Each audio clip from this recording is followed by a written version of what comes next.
Hey everybody, this is Jim at SP500chart.com. It is about 4:30 on Monday afternoon, August 27th, 2012. We're getting ready to take a look at the S&P 500 chart since I kind of feel that index is the broadest indicator of overall market health. Before we take a look at it, though, just need to remind you that the website and the video are for educational purposes only. Nothing stated at the site or in the video is intended to be used as investment advice.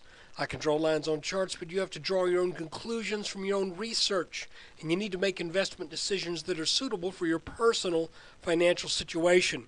I am not a licensed financial professional, just a guy that draws lines on charts. And guys, once again, please bear with me as I get through this. I've got pretty much chronic sinus problems, and right now I'm just kind of with my sinuses. So here we go. What an interesting situation the market is currently throwing at us. Today we started off with some strength that then gave way to weakness, and I'll tell you what, let's look at that first. And what we basically ended up with, it appears to me, is though this red line was back tested last Friday, the S&P said, no, let's go ahead and back test this green line. And you'll remember that green line is drawn from multiple touches starting back in late July and August here. And basically, I mean, that's about where that line is, and we broke that on Thursday of last week, came back pretty strong on Friday, back tested this red line, but then made it up a little bit further today where the market ran into that green line. And when it did, it started to sell off. By the way, as, quote, luck would have it, this level that was achieved today is almost exactly the same as the high put in on the 22nd. So, with this dip, and this line in mind, you know what I'm going to say next. And that is, you have to watch this as a potential inverted head and shoulders pattern. Even though it comes at kind of a funky place where I don't really expect it to work that way, it could.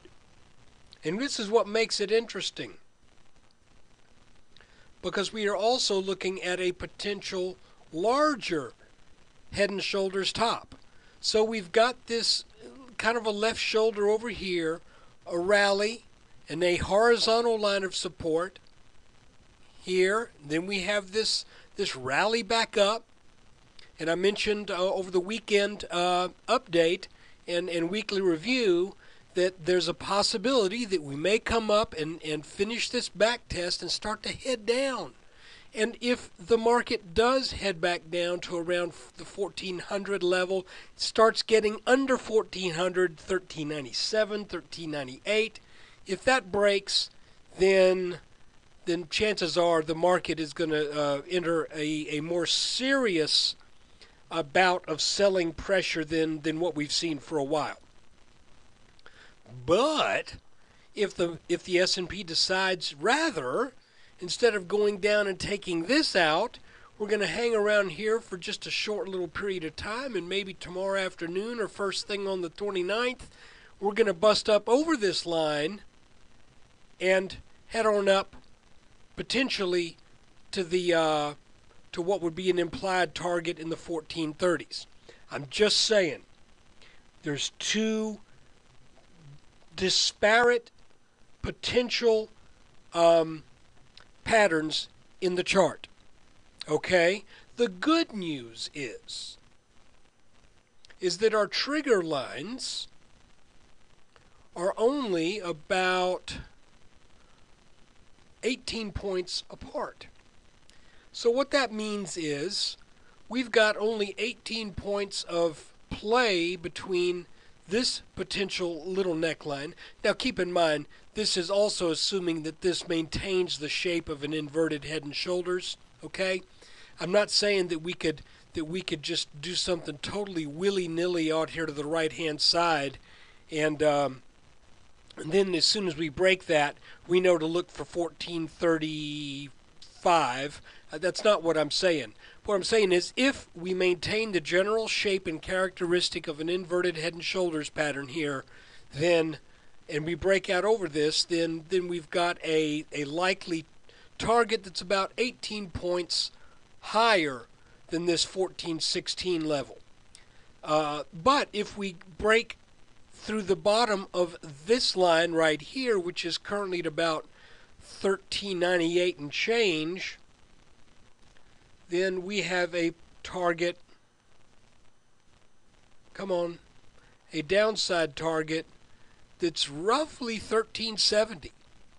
So, you know, there isn't as much upside payoff from this little pattern as there would be downside risk from a break of this line. But as we all know, when you got these two little parallel lines that are only 18 points apart, one of them's going to give.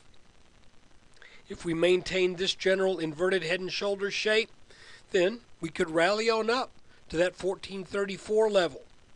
And, you know, that could even take place over a few days, which could be like a second back test of this green line, potentially. Or we could just be coming straight on down for the 1400s, and we're going to knock on that door down here. You know, I can't tell you for sure. As we look at what took place over the past couple of days, though, we have in a small form a fairly recognizable pattern, and that we bumped up good and strong off that 1399 level back on the 24th. Is that where we got? Yeah, well, 1398, let's call it 1398 and change.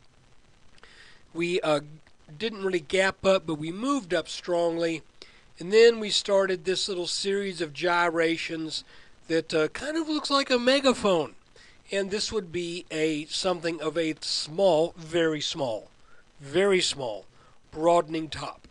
So, you know, it's so small it hardly really has any major implications, but it is there. And once we broke this line right here, that pretty much says that this line now should act as very short-term resistance.